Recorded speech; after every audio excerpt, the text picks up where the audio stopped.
Hi, I'm Craig Bell. And I'm John Perkins. And today we got Samantha Ison with us. Hey, good to have you, Samantha. And we'll be hearing what she has to say about American politics. Food for the soul, helping you to thrive. 5 minutes to renew your mind. Take 5. So, Samantha, tell us a little bit about the story that brought you to run for school board in Bartholomew County here in Indiana. Yeah, I am a mom of 5. I have 3 boys still at school, elementary, middle, and high school.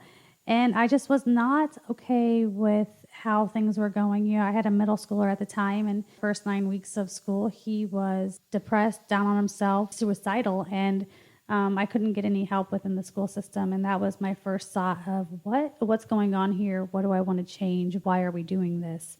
It was really hard to get appointments and to talk to people to see what was going on within the classrooms because he was failing every class. And the school counselor at that time, he's no longer there, said out of 150 students, 100 are failing. And that was my realization that this isn't a student issue, this is a system issue, and we need to get that under control. So that was the first part of, oh no, we need to do something with me and why I chose to run for school board.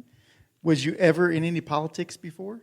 Absolutely not. I'm not a political person. I've never really, thought of myself as a political person.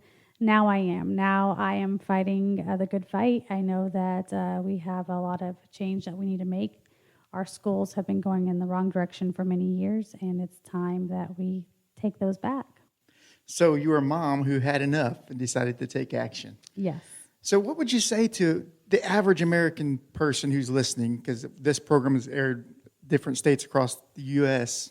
and maybe out of this jurisdiction that can't vote for you per se, but what would you say to people who are average people who are fed up with the way things are in local politics? What would you tell people like that?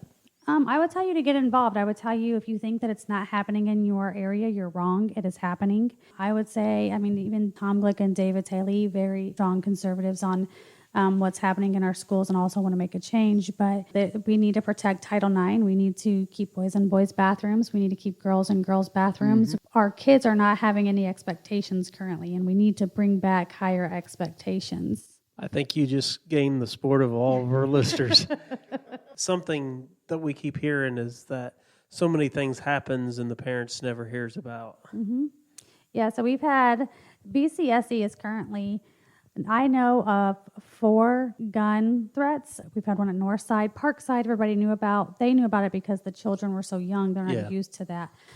We had some at North and at East, and our last one was at CSA New Tech. Yet the community doesn't know about it, and it's a big issue. Parents deserve to know that their children are safe. They deserve to know that their children are being educated, and that it shouldn't be a worry. And even with BCSE, a simple communication that's sent out via Parent Square of, hey, there was a situation, it's been controlled and everything is fine and your children are safe, goes really far. And we need to get back to that communication and bringing back the parent-teacher partnership for our schools. So these crazy issues, going on behind parents' backs, locally here in Indiana for us, these are things that are probably going on across the country. And for other listeners maybe outside of Indiana, they need to be alert to what's going on in their schools and get involved.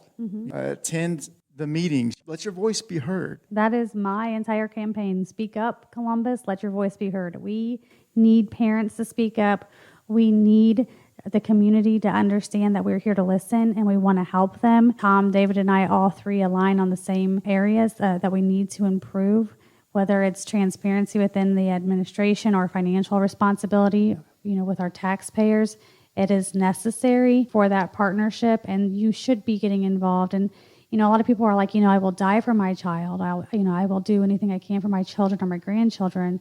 Well, will you learn and understand what's going on when you send them to school to make sure that they're staying on the path that you want them to have as a parent or a grandparent? Yes, good advice. So really quick, and our time's gone, but tell us, what would you say to the person who is on the fence whether they're going to vote or not in this next election coming up? I would say we need to not only pray about it, but also take action, lead by example for our children. And that means getting out and voting. It means being educated and then making sure your voice is heard at the polls. So hit us with your information. I am Speak Up Columbus on Facebook. You can message me there. Just don't forget to vote Glick, Ison, Tylee. Okay. Thank you, Samantha, so much for being here. And y'all go vote. Pray for our country. It's so important.